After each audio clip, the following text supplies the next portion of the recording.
Contacto con el doctor Lescano Claude, exministro de la Corte Suprema de Justicia, para ampliar esta información que de hecho consideramos muy grave y estábamos leyendo en el digital del diario ABC Color. El doctor Lescano Claude es el abogado del ex juez Nelson Ojeda. Doctor, buen día, gracias por atendernos. Carlos Benítez le saluda, muy amable doctor. Buenos días, Carlos, y buenos días a la audiencia. Sí, Doctor, estoy a disposición. doctor, ¿qué nos puede decir? ¿Qué es lo que pasó con su cliente, con el ex juez Nelson Ojeda? A ver si puede relatarnos un poco a nosotros y a la audiencia, por favor. Bueno, hay un hecho que se refiere a un caso penal eh, en que el doctor Ojeda tiene elementos en su teléfono celular por vía WhatsApp en que afirma haber recibido una sentencia, haber recibido ya redactada, que se le envía al teléfono y se le pide que firme esa sentencia tal cual se le envía, ¿verdad? Pero esa sentencia se refiere a un caso penal. Pero yo respecto de este caso no intervengo, ¿verdad? Existen elementos que, por ejemplo, el envío de esa sentencia que tiene más de 20 páginas, que llamativamente él la tiene en su teléfono, recibida un día de febrero de este año, es algo llamativo, ¿verdad? Y después, por supuesto, las declaraciones que hace el doctor Ojeda. Y que posiblemente él haberse negado, él sostiene que haberse negado a firmar esa sentencia fue la causa real de su enjuiciamiento y destitución. Bueno, pero yo no tengo datos, son él el que tiene esos datos, y yo no intervengo en cuanto al juicio penal, porque a él se lo enjuicia por otro juicio, que es un juicio del ámbito de la niñez y de la adolescencia. Y el juicio en el cual supuestamente él incurrió en mal desempeño de funciones. Y sobre la base de sus actuaciones en el juicio de la niñez y de la adolescencia, entonces se considera que incurrió en mal desempeño y el jurado lo destituye. ¿Y usted en ese juicio intervino usted entonces como defensor en el jurado? ¿Lo defendió ante el jurado? No tampoco como defensor. En la tramitación de ese enjuiciamiento ante el jurado, él fue asesorado por otros profesionales abogados. Yo solamente intervengo en cuanto a la acción de inconstitucionalidad respecto de la sentencia del número 5 del 1 de marzo de 2022 que dictó el jurado, y en virtud de la cual se lo destituyó de su cargo de juez en la ciudad de Hernandarias.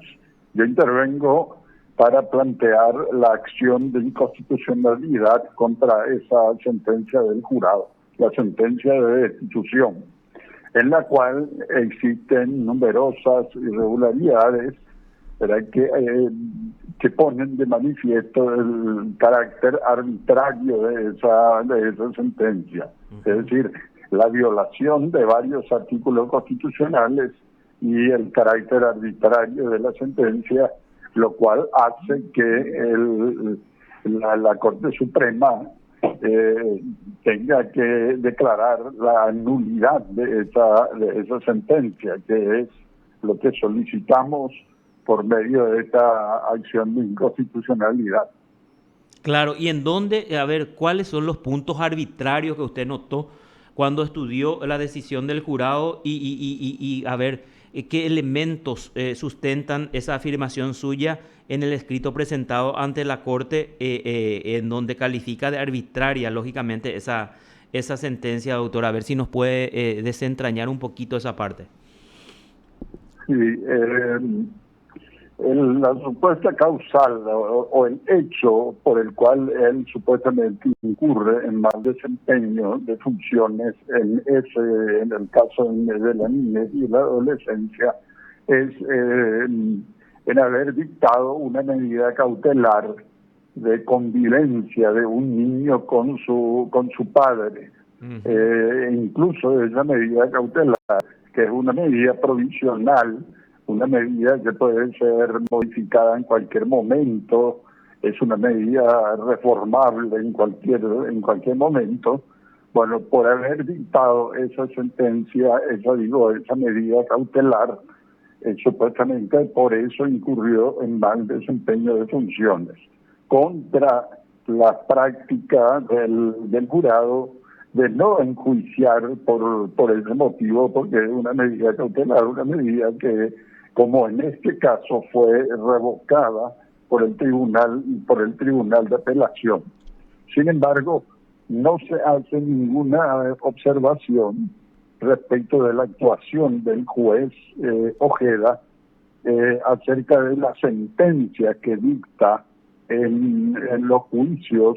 Son dos realmente: un juicio de restitución de menores y otro es de establecimiento de un régimen de convivencia. Él resuelve esos casos, dicta sentencia, y respecto de esa actuación no se hace ninguna observación. Y supuestamente una medida provisional, una medida cautelar, algo secundario, en eso incurre en mal desempeño y desconocida ignorancia de la ley, pero sin embargo no se dice nada respecto de la sentencia que dicta. Es una situación absurda, ¿verdad? El juez actúa correctamente para dictar lo más importante, que son las sentencias definitivas, pero se considera que ignora la ley e incurre en un acto arbitrario al dictar una medida cautelar. Es una cuestión absurda. Además de eso, también hubo prejuzgamiento, ¿verdad? Porque en agosto de 2021 el jurado de enjuiciamiento dictó un auto interlocutorio en el cual se decidía que se iniciara el enjuiciamiento del doctor Ojeda de oficio. Pero en ese auto interlocutorio, la que entonces actuó como preopinante, ya al emitir su opinión, prácticamente estaba condenando al juez Ojeda. Es decir, ya en ese momento, en agosto de 2021, ya se decía que el juez Ojeda había incurrido en mal desempeño de funciones y que debía ser enjuiciado de oficio y separado de su cargo. ¿Y quién es el miembro del jurado que preopinó e impulsó ese enjuiciamiento, doctor? Bueno, la que aparece es la doctora Vareiro, 3 de agosto, y fallece pocos días después. Falleció ella y no llegó a firmar, a pesar de que tiene fecha 3 de agosto, falleció creo que el 16 de agosto, ella no llega a firmar esa sentencia. Se adhieren 5 miembros del jurado de enjuiciamiento, se adhieren al voto de la propinante. Pero ese voto de la propinante no aparece firmado. Es algo fundamental, algo así desde un punto de vista lógico, que tendría que estar firmado. Claro. O tendría que haber asumido otro de los miembros del jurado el carácter de propinante.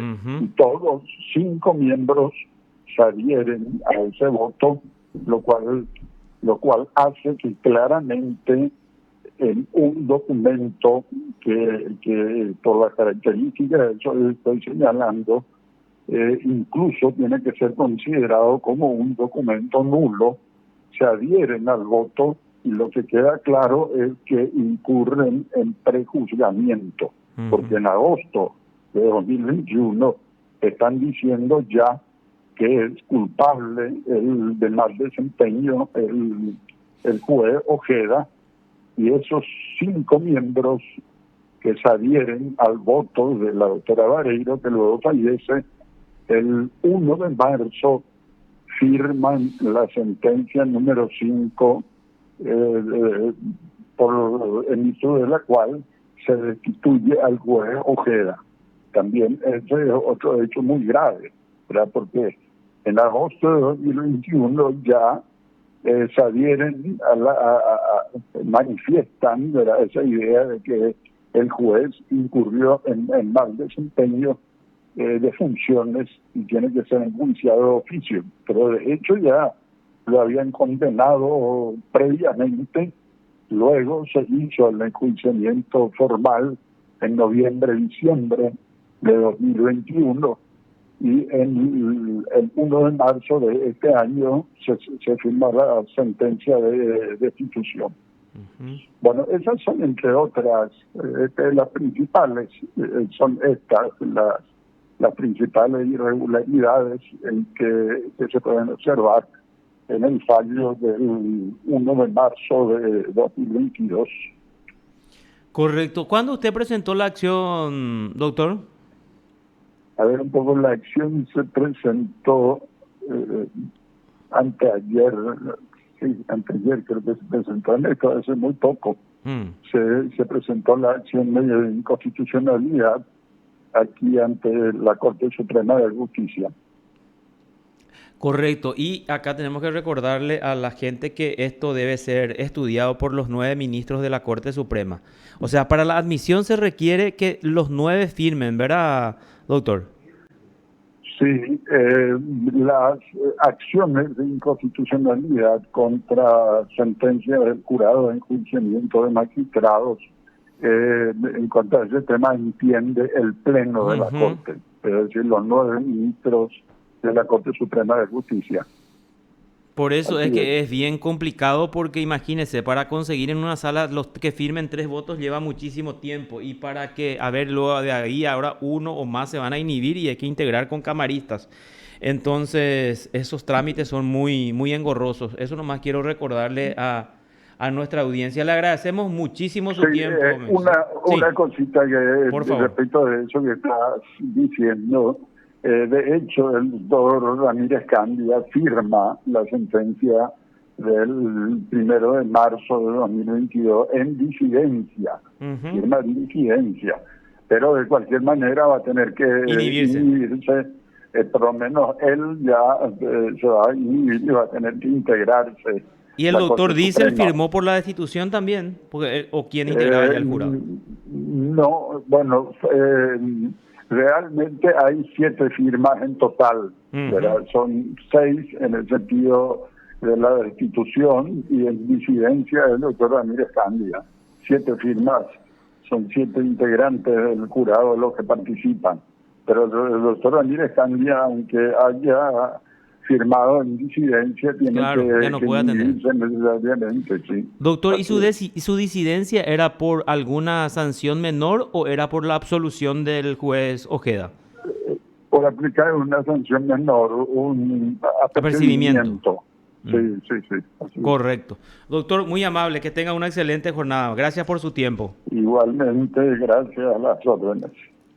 Te informó PDS Radio TV Digital. Bueno. Vamos a buscarle al Elvio. Ya topara con Nelson Ojeda, para hablar con él, para que nos detalle, porque bueno, hablamos con el doctor Luis Lescano Claude,